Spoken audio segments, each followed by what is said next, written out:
বাড়ি লতিরাজ কচুর পরিচর্যা। কিভাবে বাড়ি লতিরাজ কচুর জমি পরিচর্যা করবেন? বাড়ি লতিরাজ কচু এক চাষ পদ্ধতি।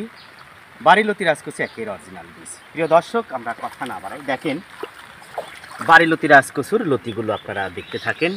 এই দেখেন, এই গাছটা আমরা যদি লতি দেখাই, মোটামুটি লতি 1 হাত 1.5 হাত হয়ে গেছে। আপনারা দেখতে পাচ্ছেন এই যে প্রত্যেকটা গাছে কিন্তু এত পরিমাণে লতি এসেছে। এই পাশেও যদি দেখেন তাহলে আরও মনোমুগ্ধকর পরিবেশ আপনারা দেখতে পাবেন।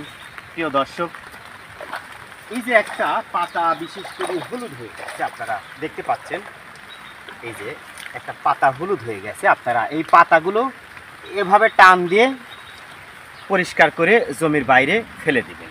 প্রিয় দর্শক, বাড়ি লতিরাজ কচু এক চাষ সারা বছর করা যায়, তবে অক্টোবর, নভেম্বর, ডিসেম্বর এই সময়ে বাড়ি লতিরাজ কচু এক চাষ সবচেয়ে বেশি লাভজনক। এ সময় যদি আপনি অক্টোবর, নভেম্বর, ডিসেম্বর এ সময় যদি চারা রোপণ করেন, তাহলে চারা থেকে চারার দূরত্ব 1 হাত এবং সারি থেকে সারির দূরত্ব 1.5 হাত। এই হিসাবে চারা রোপণ করতে হয় 130 পিস প্রতি শতকে। যদি জানুয়ারি, ফেব্রুয়ারি, মার্চ এ সময় আপনি বাড়ি লতিরাজ কচু এক চাষ করেন, তাহলে চারা থেকে চারার দূরত্ব 1 ফিট এবং সারি থেকে সারির দূরত্ব 2 ফিট। এই নিয়মে আপনাকে চারা রোপণ করতে হবে এবং এই নিয়মে প্রতি শতকে চারা রোপণ করতে হয় 150 পিস। প্রিয় দর্শক, কেন চারা রোপণের এমন তারতম্য আমরা পরবর্তী ভিডিওতে ইনশাল্লাহ ধারণ করব। তো যাই হোক, দেখতে থাকেন। আসেন আমাদের বাড়ি লতিরাজ কচুর লতিগুলো দেখাই, তাহলে আপনাদের মন শান্ত হবে। আমাদের এটা নতুন প্রজেক্ট। প্রিয় দর্শক, দেখেন আমরা যদি লতিটা মাপি, মোটামুটি 1.5 হাত লম্বা হয়েছে। একটা লক্ষণীয় বিষয় আপনারা দেখেন, একটু মনোযোগ দিয়ে। প্রাথমিক পর্যায়ে যে লতিটা বের হয় সামান্য চিকন, সম্ভবত প্রথমে এইটা বের হয়েছে, তারপরে এইটা এবং পরবর্তীতে দেখেন পর্যায়ক্রমে মোটা লতি বের হয়।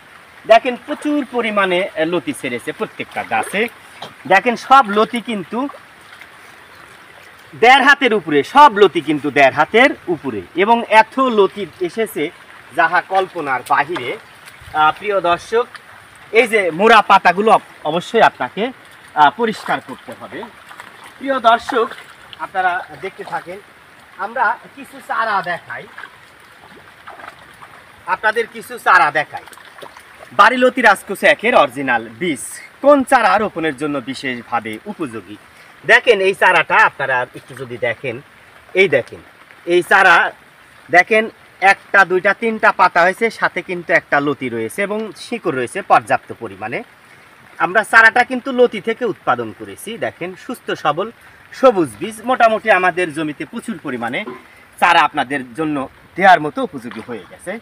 প্রিয় দর্শক, তো যাই হোক, আসুন আমাদের লতি দেখাই। এই দেখেন এই পাতাটা একটু হলুদ হওয়ার সিস্টেম, আমরা তুলে ফেলে দিলাম। দেখেন লতি, দেখেন একটু মনোযোগ সহকারে আপনারা নিচের দিকে দেখেন, তাহলে বিষয়টা আরও ভালো দেখতে পাবেন। প্রিয় দর্শক, প্রত্যেকটা লতি কিন্তু 1 হাত 1.5 হাত হয়েছে এবং সব লতি কিন্তু হারভেস্টিংয়ের উপযোগী হয়ে গেছে।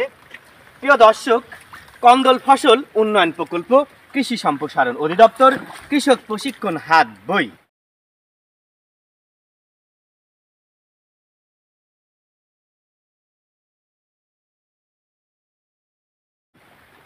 বাহাত্তর পৃষ্ঠায় বাড়ি লতিরাজ কচু একের চাষ নিয়ে কথা বলা হয়েছে।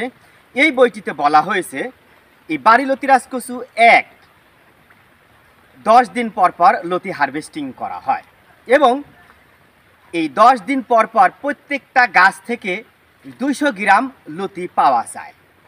এই বইয়ের ভাষ্য মতে 10 দিন পর পর প্রত্যেকটা গাছ থেকে 200 গ্রাম লতি সংগ্রহ করা হয়। তাহলে 33 শতকে মোটামুটি 4000 থেকে 4200 বা তারও উপরে চারা থাকে।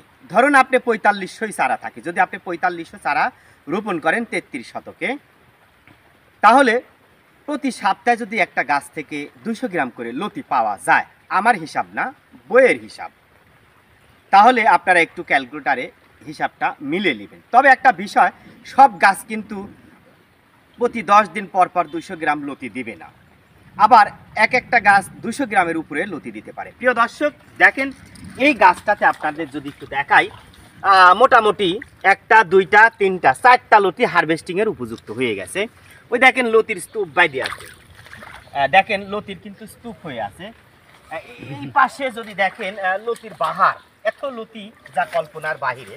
প্রিয় দর্শক দেখেন সব লতি কিন্তু সবুজ মানের লতি এবং প্রত্যেকটা লতি মোটামুটি 1 হাত 1.5 হাত এবং কোনো কোনো লতি 2 হাত পর্যন্ত হয়ে গেছে। দেখেন এই গাছটার লতি দেখেন এত সুন্দর মানের লতি।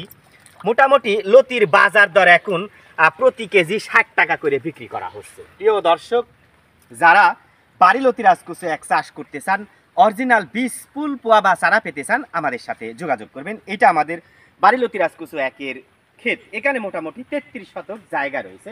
এখানে আমরা বাড়িলতি রাজকচু এক চাষ করেছি।